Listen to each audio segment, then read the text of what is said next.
The disrespect continues. The disrespect continues. And if they're not careful, dump divers in the WNBA, along with their pretend friends in the mainstream media, if they are not careful, they are going to end up getting exactly what they want. Yes, you heard correctly. The WNBA will succeed in its objectives. You may ask them what they want. How are they going to fix it? The WNBA and Caitlin Clark, the league's dominant player who wasn't supposed to be the organization's poster child, assert that the greatest danger is Indiana fever. This will be addressed by expanding the league. And you know what? One member from each squad will be available for selection by the new teams. By causing the fever to drop by one or. The WNBA promises that with more players each year, they will be able to gradually but undoubtedly demolish the massive machine that is developing into a team. Caitlin Clark is playing it cool. She's trying to please everyone. She's trying to keep her fan base happy. She's trying to ingratiate herself with a group of minimum wage earners that will never accept her. She is staying polite with the media, even though they constantly disrespect her. But there will come a point with Caitlin Clark when she has finally had You seem to think that Clark will simply quit the league and relocate to Europe, where she could easily make $110 a year. If the WNBA is really committed to preventing her, her present behavior indicates that she is remaining to support the WNBA in the US, but only the W doesn't know about it.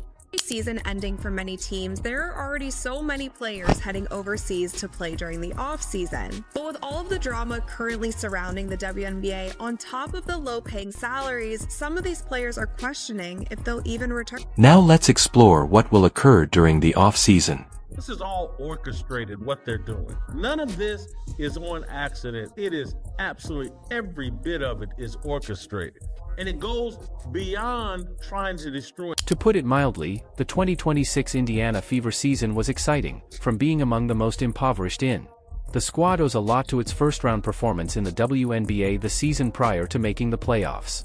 One possibility is Caitlin Clark. Following an incredible collegiate career, Clark arrived with much anticipation.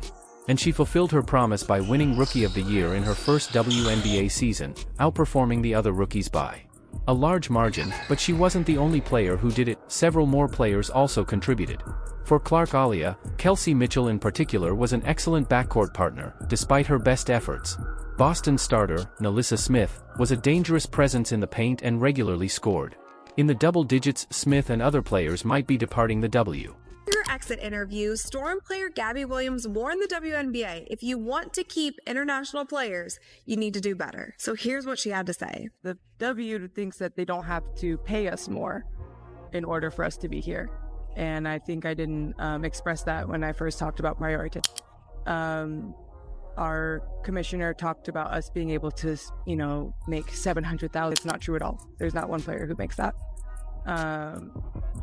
And we were promised, team marketing agreements and league marketing agreements, but they've fallen quite short.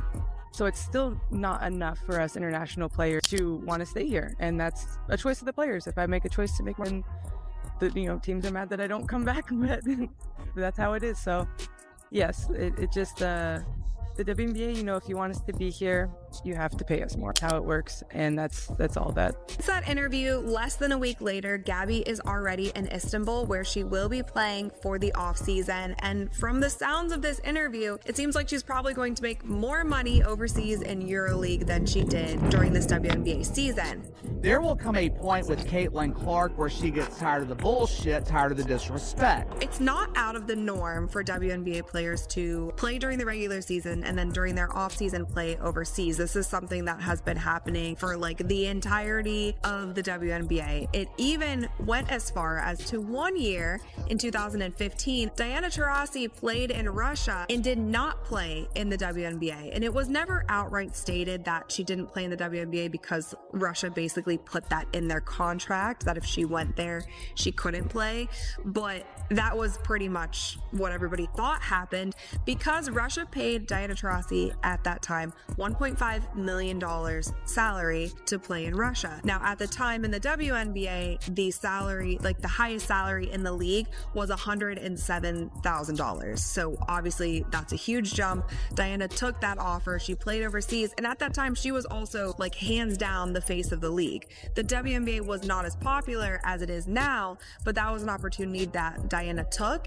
And I feel like with the growing popularity of the WNBA and with players able to, you know, make money off brand deals and this and that, and their celebrity rising, there could be a world where more of these private owned EuroLeague teams, I could see some of these teams going after some of our star players in the WNBA. And if the money makes sense, if the business aspect makes sense, we could lose more players to playing overseas, like Gabby kind of alluded. However, after months of speculation, the WNBA has finally released the Golden State Vaults expansion draft regulations.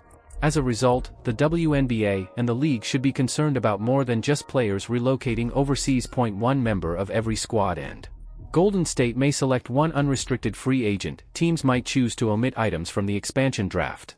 6 of their 12 players, unrestricted free agents, and all players on an active squad are eligible for protection under particular requirements because the team's roster listings go all the way back to the conclusion of the 2026 season.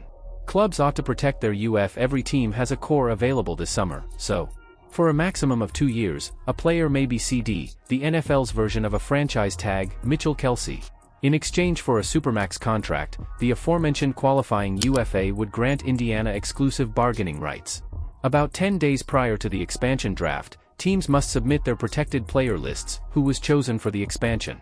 The league will make the draft public. The Valkyrie expansion team only has 6 players who qualify for Fever's protection, as contrasted to Indiana revealing the protected lists. The WNBA is planning to expand draft at the conclusion of the season so that the league's newest team, the Golden State Valkyries, can choose players to start their franchise. Only 6 players might be excluded from selection by current WNBA clubs if the supporters had their manner. Smith would not be one of the several people who have decided not to include him in their top 6. Smith had an outstanding beginning too.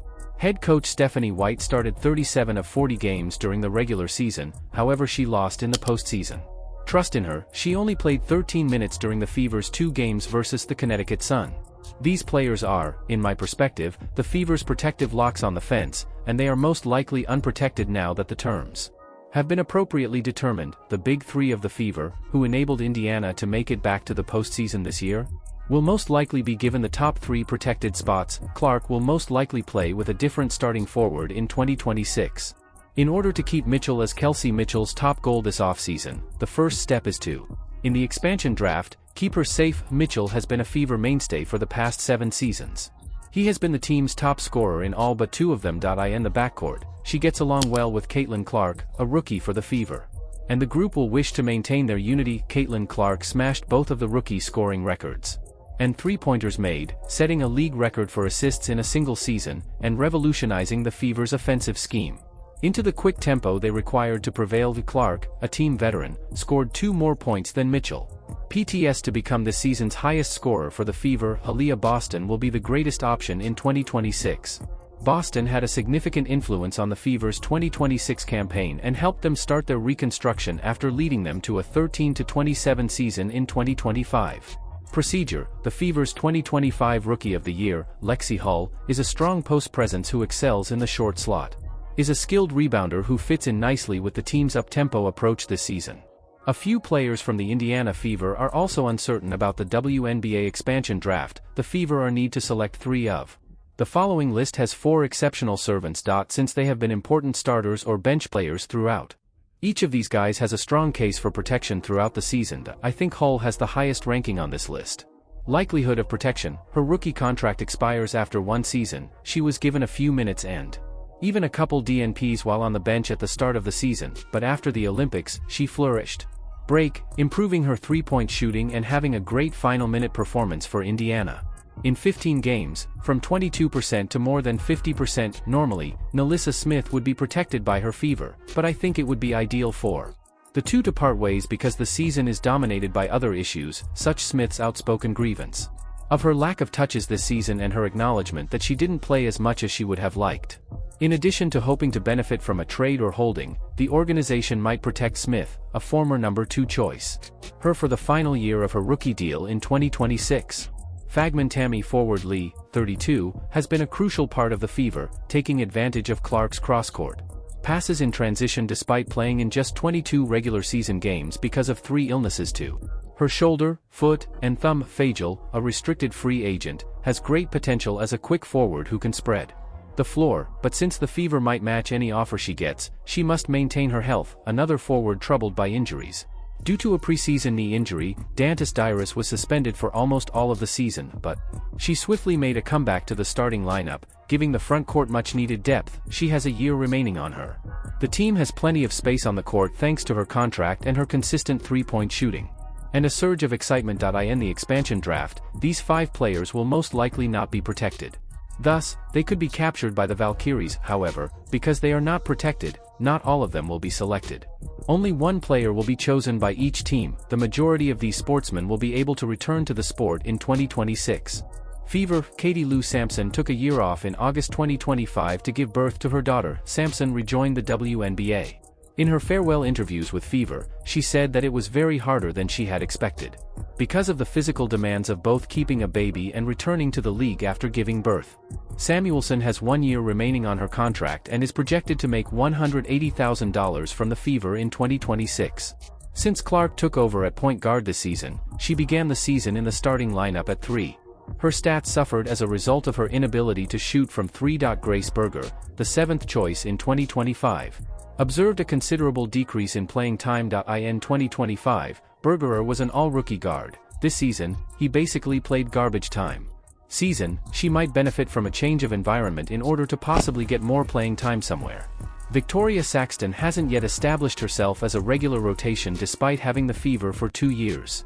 Player even though they were chosen in the 2026 selection's 3rd round, her finest performance of the year happened when, in the regular season finale, she scored 5 points in 5 minutes when the starters had a fever, so they rested. Christy Wallace, who won bronze with Australia in this cycle, was the sole Olympian suffering from a fever. She had a mixed season outside from it, starting 15 games at the 3. Because of the fever until Hull replaced her at the campaign's conclusion. Clark's arrival on the team this season, her rookie contract is still in effect for another year. Erica Wheeler, a 10-year WNBA veteran, just inked a big 2-year deal that would become her the league's highest-paid player in 2025. Despite being benched from the starting lineup, Wheeler was an important veteran who raised Indiana's spirits. Wheeler is an unrestricted free agent this summer. What do you want to accomplish? More specifically, who do you think the Valkyries are? We'll make a decision before the forthcoming season begins. Please use the comment area to express your opinions. To ensure you don't miss anything, subscribe and turn on all notifications. We'll see you in the next one. On the screen, you click on the video.